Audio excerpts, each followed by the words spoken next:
My name is Grace Thompson, and on my 60th birthday, I learned what it feels like to disappear while everyone is still looking right at you. The living room was crowded with laughter and the faint smell of buttercream frosting. My daughter, Megan, had turned the house into a Pinterest version of family love, balloons that spelled out 60 and still sweet, a table covered in pink champagne and store-bought cupcakes.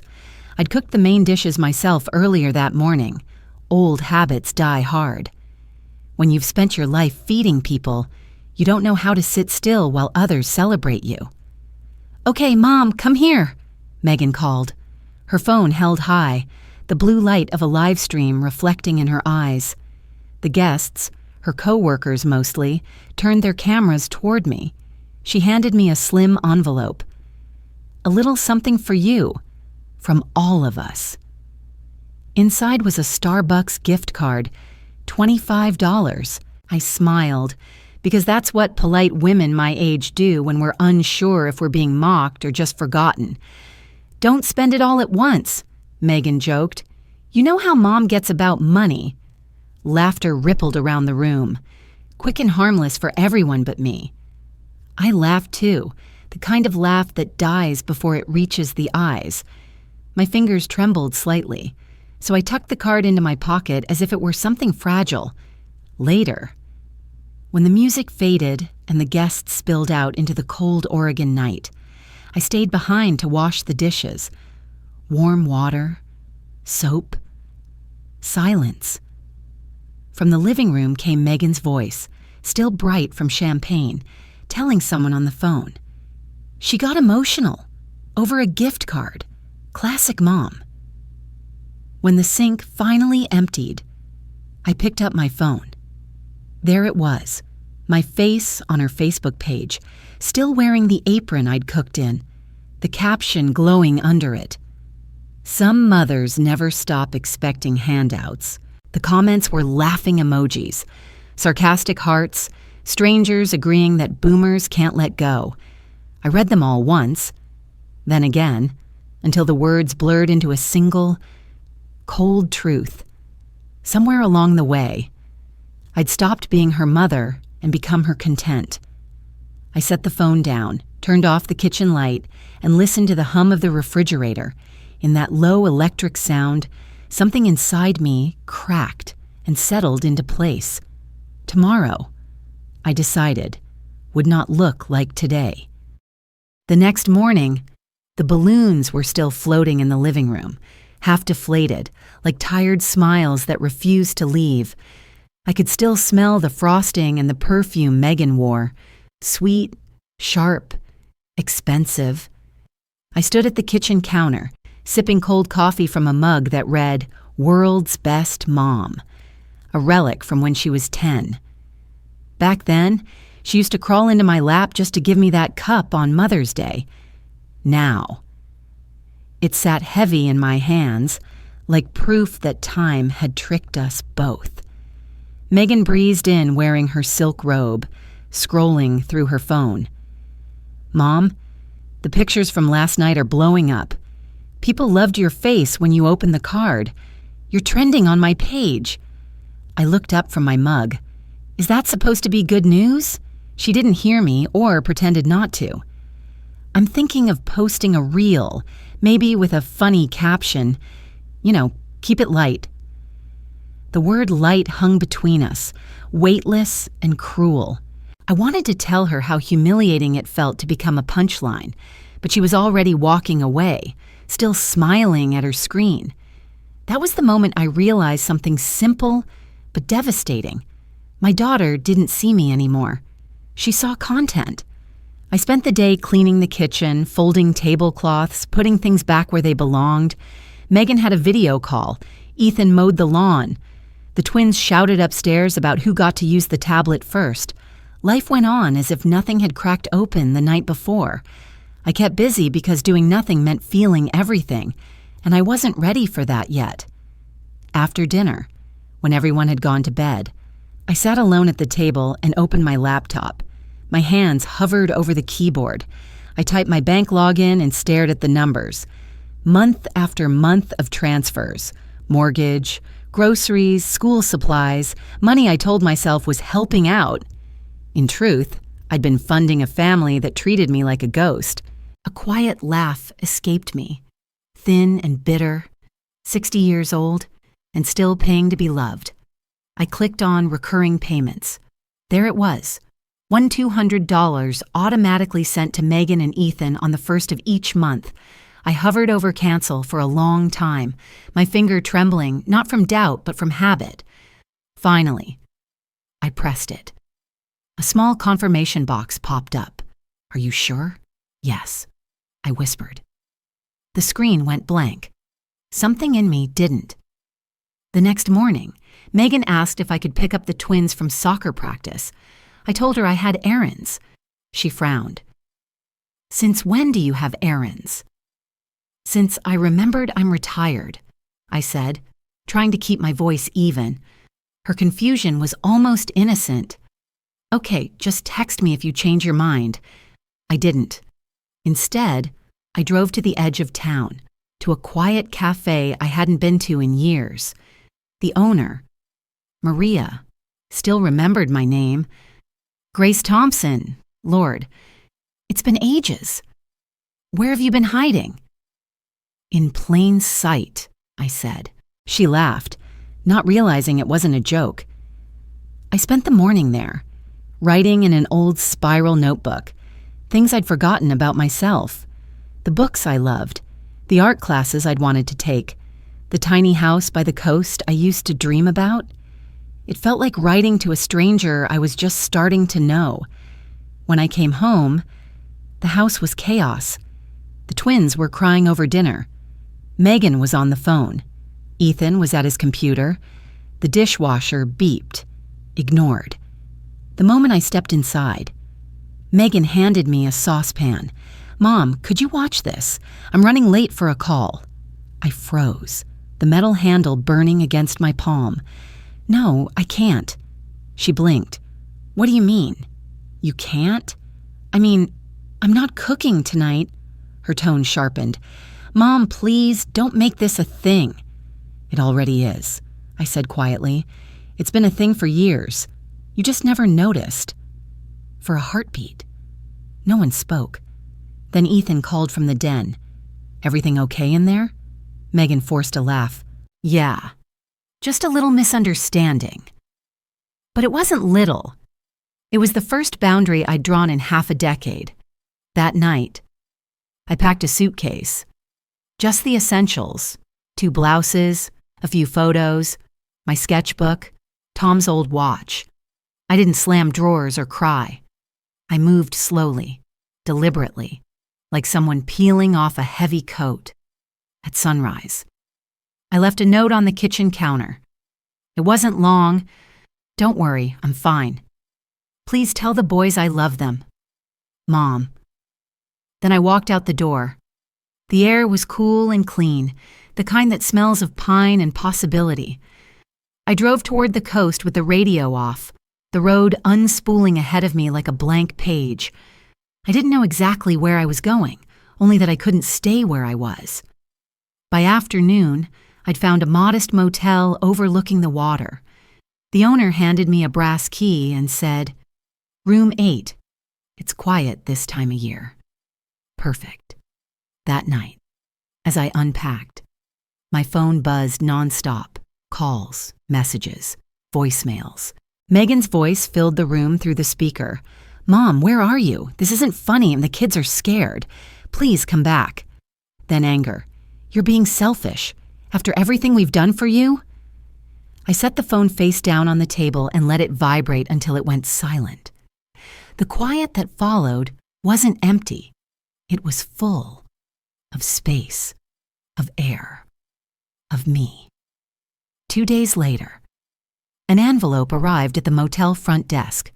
The clerk said a courier had dropped it off, paid express. Inside was a bank notice. Ethan had called, trying to access the joint account I'd once opened for emergencies. The letter informed me it had been frozen, automatically, after the transfer cancellation. I stared at the paper for a long time. They were already trying to reach for my money, not my heart. That night, I opened my notebook again and wrote a single line across the top page. They think I left because I'm angry. The truth is, I left because I'm done begging for peace. Then, underneath it, in careful handwriting, tomorrow, I'll write the letter. The morning I began the letter, the ocean outside my window was gray and restless, as if it already knew what I was about to do. I made a pot of weak motel coffee and sat at the small desk by the window. My hands shook, not from fear this time, but from focus. I had spent 60 years trying to say things gently. This time, I would simply say them right. I started with her name, Megan. Not sweetheart, not honey, just Megan. The word looked strange on the page, formal, like I was writing to a stranger I once loved. You've called me dramatic, controlling, ungrateful. Maybe I am all those things, but I've also been the one paying the bills you forget, folding the laundry you never noticed, cooking the meals you took credit for online. I don't blame you for being young. I blame myself for letting you believe I had no life of my own. I paused to breathe, to listen to the seagulls arguing outside. Then I kept writing. When your father died, I lost the only person who ever saw me as more than a role. I thought living with you would bring me closer to family again. Instead, I became convenient. Every check I sent, every hour I gave, I told myself it was love. But love without respect is servitude, and I am too old to serve lies. By the time I finished, my hand was cramped and the coffee cold. The letter ran 3 pages. I didn't end it with a threat or demand, only a boundary. Do not call until you can speak to me as a person, not as a purse or a punchline. Until then, silence will be our truest conversation. I folded the pages carefully, slid them into an envelope, and mailed it from the post office down the road. The clerk stamped it without reading the name. To her, it was just another letter. To me, it was the first sentence of a new life for the rest of the day. I walked along the shoreline, letting the salt air sting my eyes. Every few minutes I caught myself glancing back at the motel, half expecting it to burst into flame from the chaos my letter would cause. It didn't. The world went on, calm and indifferent. That felt strangely freeing. By the 3rd day, my phone filled with notifications again, calls from Ethan, texts from Megan. I didn't answer. Then the tone changed. A message popped up from an unknown number with a screenshot attached. Mom's letter is all over Reddit. I froze. Someone, maybe Ethan, maybe one of Megan's followers, had posted my letter online, cropping out my address but leaving every word intact. The title read, Boomer Mom Sends Savage Goodbye Letter to Ungrateful Daughter. It had thousands of upvotes, a thread of strangers dissecting our lives like entertainment. At first, I was mortified. Then, as I scrolled through the comments, something unexpected happened. People weren't laughing. They were defending me. Stories poured in from mothers, fathers, even grown children admitting they'd taken too much for granted. One comment read, "She didn't write that letter out of anger. She wrote it out of exhaustion, and that's worse." I sat back in the motel chair and let the words wash over me. For the first time in years, I felt seen, not as content, not as a punchline, but as human. An hour later, Megan called again. This time, I picked up. Her voice was sharp, brittle. "Mom, what the hell did you do? People are tagging me everywhere, and do you know how humiliating this is?" "I didn't post it," I said. "Maybe Ethan did. Maybe Karma did." "This isn't funny," she snapped. "My boss saw it. The school moms saw it. Everyone thinks I'm a monster." I kept my voice calm. "Then maybe stop acting like one." There was silence on the line, thick, heavy, electric. Then, quieter. "You're ruining my life." "No, Megan, I'm stepping out of it." She hung up. That night, I turned off my phone for good. I slept better than I had in months. A week passed before I heard from Ethan. He emailed me. Subject line simple: "We owe you more than money." In the body, he wrote, "I didn't know she'd post that picture of you. I should have said something. I let it happen because it was easier. I'm sorry." He attached a scanned receipt, repayment of the small savings account I'd once helped them start, transferred back in full. No note, no grand gesture, just a quiet correction. I replied, "Thank you for choosing decency. It's rarer than you think." By then, reporters were calling. A local paper wanted to run a story on the letter that silenced a family. I declined. I hadn't written it to go viral. I'd written it to stop bleeding. Still, I couldn't ignore what it stirred. Messages from strangers filled my inbox. Women my age, men who hadn't spoken to their mothers in years, even a 20-something girl who wrote, "Your letter made me text my mom for the first time since college." I cried reading that one, quietly, the way you cry when hope surprises you. A few evenings later, I drove back into town for groceries. When I stopped at a red light, a car pulled up beside me. Megan was in the passenger seat, Ethan driving. Our eyes met through the glass. For a second, I thought she'd roll down the window. She didn't. The light turned green, and they drove off. Back at the motel, I poured myself a small glass of wine and reread my letter. I noticed something I hadn't before, the way my handwriting wavered halfway down page 2, right after the line about losing myself. It looked almost like a heartbeat. I realized the letter wasn't just to her. It was to me, too, to the woman who'd kept swallowing her own worth for the sake of keeping peace. The next morning, an envelope slid under my door. No return address. Inside was a note in Megan's handwriting. "You win. The internet loves you, but I'm glad they finally saw the real you. Maybe now I can stop pretending." There was no apology, only exhaustion, but I saw it for what it was, a crack in the armor. Maybe the first one. I didn't respond. I simply folded the note and placed it beside my own letter on the nightstand. Two sides of a story no one else would ever fully understand. Outside, the ocean had calmed. The sky broke open into light. I made another pot of coffee, stronger this time, and watched the waves roll in steady and certain, like boundaries that knew exactly where to stop. Tomorrow, I thought, I'll go home. Not to her house, not to the one I sold years ago, but to whatever place finally feels like mine. And for the first time in a long while, the word home didn't feel like a memory. It felt like a direction.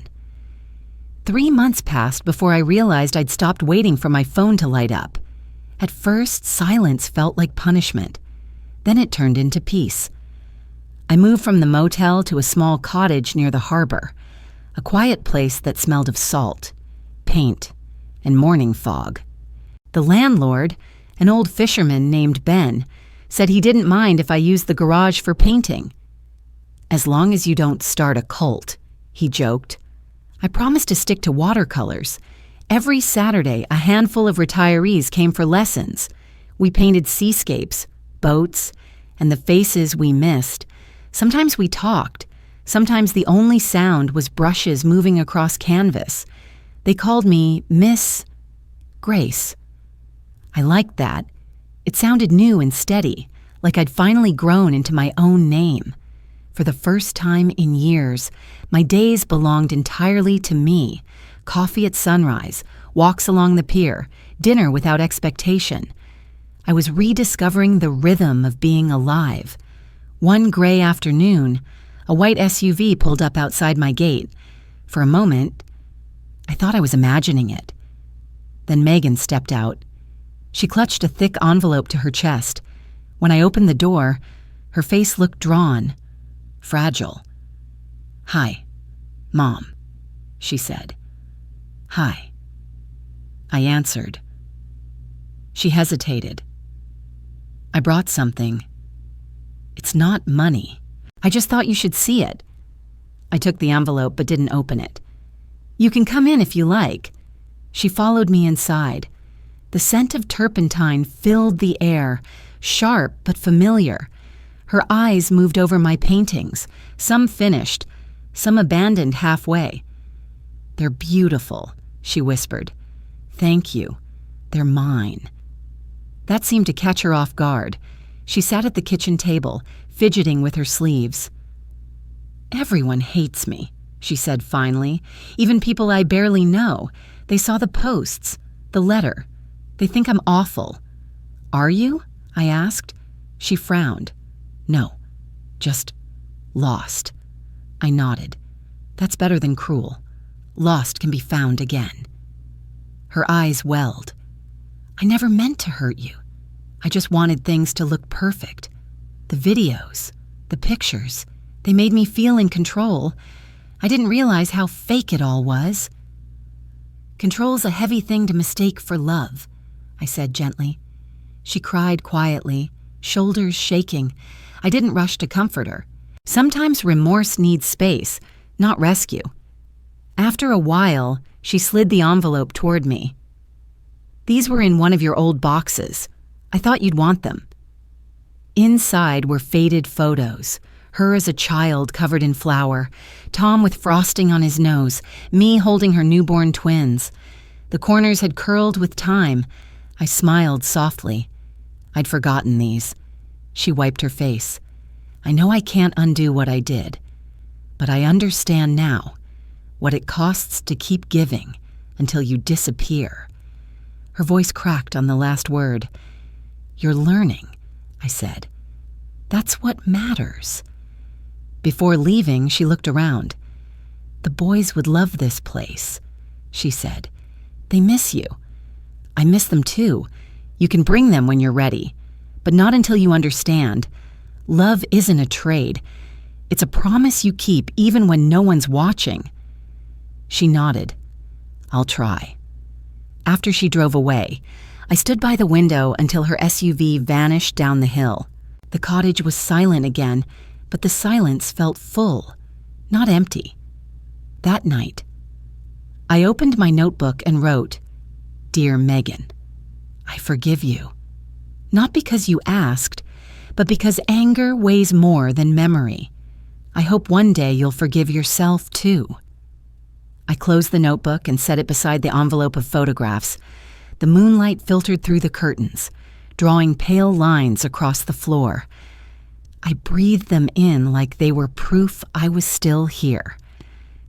A week later, the art center downtown offered me a small gallery space. I named my first show The Quiet Things We Survive. People came, locals, tourists, strangers from the internet who'd read my letter. They stood in silence before each painting, as if the quiet itself had shape. Megan arrived halfway through, standing in the back with the twins. She didn't approach, but when our eyes met, she mouthed 2 words, "Thank you." That was enough. When the lights dimmed, I walked outside. The night air was crisp, the smell of the sea clean and cold. I thought about how far I'd come, from the woman scrubbing dishes in her daughter's kitchen to the one who could finally let her hands rest. People think freedom is loud, cheers, fireworks, applause. But real freedom whispers. It sounds like the ocean at low tide, like a breath you didn't know you were holding finally let go. As I walked home, the pier lights shimmered across the water.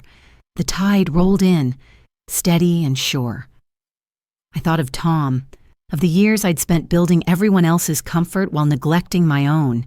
He used to say, "Peace isn't the absence of noise, it's the presence of truth." Now I understood.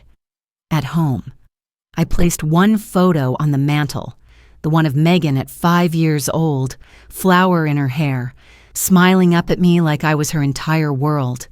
The edges were frayed, but the moment inside was untouched. I didn't need to fix what time had faded. Some things are more beautiful when they've survived the weather. I turned off the lamp and stood by the window. The harbor lights flickered in the distance, tiny and persistent. Somewhere out there. My daughter was trying to rebuild herself, and for the first time, I believed she could. The room around me was quiet, the kind of quiet that used to feel lonely. Now it felt sacred.